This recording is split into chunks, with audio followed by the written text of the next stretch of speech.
Hi, I'm Eric Linter, and this is your Starspeak horoscope for the first half of May 2018. May is one of my favorite months of the year.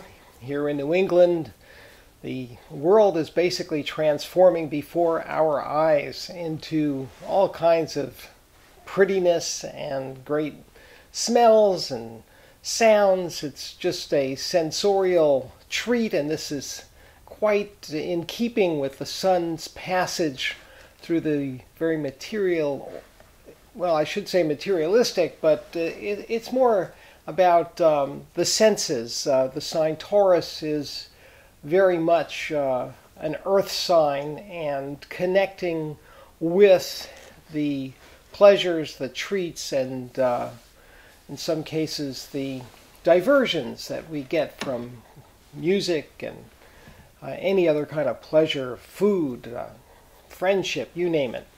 There is a special connection between Taurus and its ruling planet Venus, and as the month begins, both stars are moving through signs of spring, Venus having moved ahead into Gemini.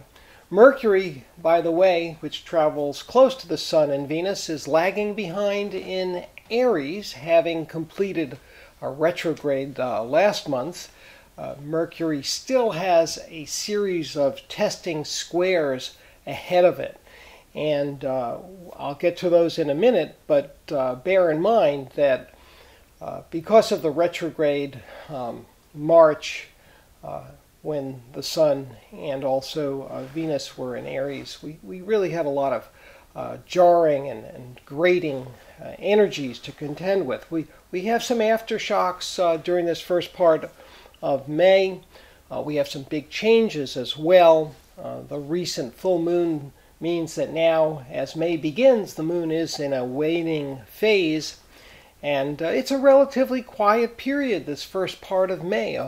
For many of us, a welcome relief from some of the speed and pressures that came with the full moon. But the Sun in Taurus is gradually, this first week of May, sliding into a sextile with Neptune, which only increases our ability to soak in the beauty and the pleasures that come this time of the year. Venus, on the other hand, is moving into a testing square with Neptune. And as I mentioned, Mercury is also nearing a square to Pluto. Everything kind of comes to a head on the weekend of the 5th and 6th. We have Cinco de Mayo on Saturday. It's a Capricorn moon day. It's a busy kind of action and goal-oriented kind of environment. And then on Sunday morning, the Sun makes the sextile to Neptune, a great omen for just kicking back and relaxing, a walk in the park, head to the beach. Just any kind of opportunity to connect with nature is a wonderful way to take advantage of these energies. On Monday the 6th, with Mercury squaring Pluto, Venus squaring Neptune, we have to be super careful when it comes to our communications, any kind of valuable items. There's a risk of loss or some kind of mistake that can be costly in either the financial realms or emotionally. So, tread softly, handle other people with kid gloves, if you will. There's quarter moon energy, the last quarter that night, Monday night, the 7th, as the moon in Aquarius is in a testing relationship with the Sun. It may be hard to get on and stay on the same page with friends, but Venus is being complemented by the transiting moon. So accentuating, good qualities, seeing the best in people can help to ease tensions. The following day, the Sun makes an important opposition to Jupiter in Scorpio. And here again, we see inflated appetites as well as inflated hopes. Being grounded and realistic is important on Tuesday the 8th, understanding that there's a temptation to promise more than you can actually do or deliver. Take time to really consider the real responsibilities, the time commitments, so that you are basically prepared to either fulfill a promise or say no, that it's more than I possibly can handle. That's pretty much the both the opportunity and the risk with Jupiter is overdoing. So expand your horizons, but do so with an understanding that some situations may not be the right one for you, and it's okay to say no.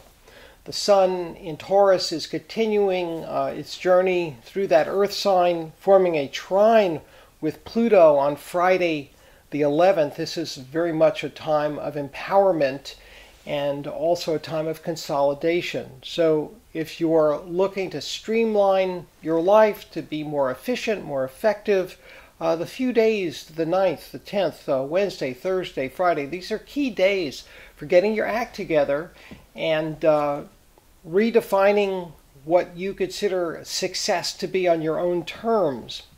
On the 12th, Saturday, we have some issues in the realm, especially of communications. Mercury is in a square with Mars. And these two planets have to do basically with planning, with thinking, with expressing, communicating, and Mars being the actual energy to get things done. The issue here is that what we think and what we actually accomplish can diverge pretty wildly.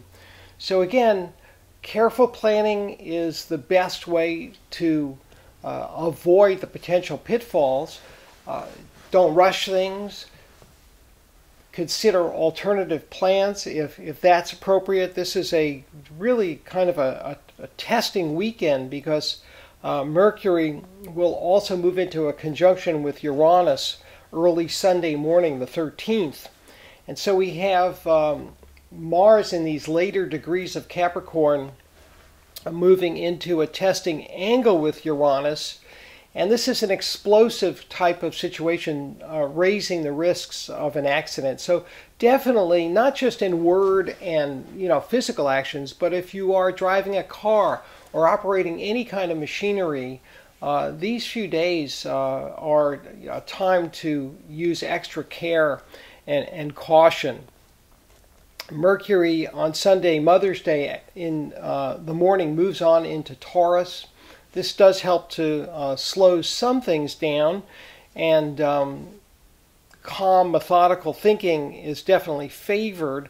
Plans are likely to change on Mother's Day. Guys, if you're smart, just let the women do as they're going to do and roll with the changes. And be ready, to improvise, because that's just the nature of the beast on this day. When the moon goes into Taurus during the mid-afternoon, it joins Uranus and Mercury for something of a tea party. And there can be some really wild and interesting conversations with this combination. But as I say, there's a lot of instability too. And with Uranus, we have to expect the unexpected. So just be prepared for anything and be flexible, and you'll do fine. The moon is waning and is new on Tuesday the 15th. This is a new moon at 24 degrees of Taurus, a very fertile sign. If you haven't already done your spring planting, certainly this is the green light for getting seeds in the ground, starting new projects. We have a very important astrological event late morning. Uranus arrives in Taurus for the first time since the mid-1930s. And this was an era, if we look at history, when great changes were underway. It's the depths of the Great Depression. There are movements towards totalitarianism, notably in Germany with Hitler. But financial instability is something we in the present time need to be preparing for in the coming months. Uranus tends to shake whatever areas by sign it impacts. And the impact here, essentially has to do with money. And on a deeper spiritual level, we're talking about values and what we individually decide is important to us. So in one sense, you can vote with your wallet. In another sense, there are quality of life decisions to be made. And if you like change, if you like the excitement of the new, then what lies ahead can be seen as really rich with possibility. If you're fear-based and constantly, kind of holding on and resisting change, then this energy can be very problematic. As I mentioned earlier, Mars is effectively in a testing angle with Uranus. So just try and stay calm. As I said earlier, plans may change, and because Uranus represents fate and forces that really dwarf any one person, each of us is left with the opportunity to decide how we're going to respond to forces that are bigger than us. And that's just the nature of the beast, as this rather emphatic and interesting new moon happens. We have just a lot of possibilities, a lot of unknowns, and all I can say is go with the flow. And I want to conclude by thanking you for joining me for this horoscope reading. And if you want to contact me, please send me an email at stars@ericlinter.com. Remember to keep looking up.